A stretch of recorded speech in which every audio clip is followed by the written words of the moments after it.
Assalamualaikum warahmatullahi wabarakatuh. Salam dan bahagia.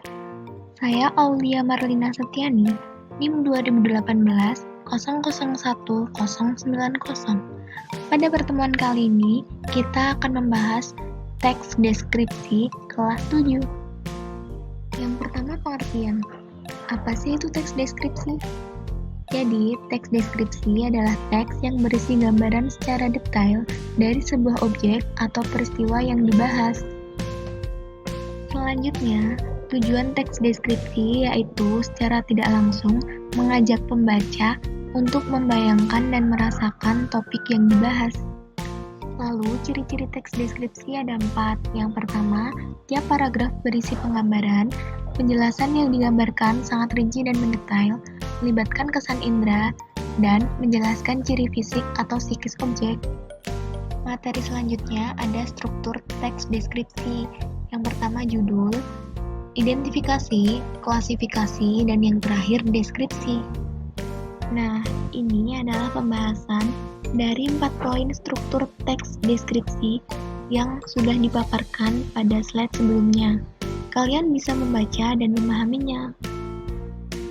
Sekarang kita masuk jenis-jenis teks deskripsi. Yang pertama, teks deskripsi subjektif.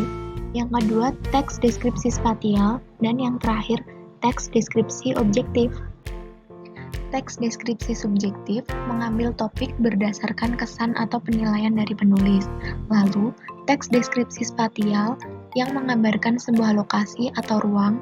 Dan yang terakhir, teks deskripsi objektif yang menggambarkan keadaan dari sebuah objek. Lalu, apa saja ya kaidah kebahasaan pada teks deskripsi? Nah, 4 poin ini adalah kaidah kebahasaan yang terdapat pada teks deskripsi. Oke, apakah sudah jelas atau masih bingung? Baik, kalau masih bingung dan belum terbayang secara jelas, coba kalian baca contoh teks deskripsi singkat ini yang berjudul Wisata Pantai Pangandaran. Pada dasarnya, teks deskripsi berisi tentang gambaran secara detail dari peristiwa yang dibahas.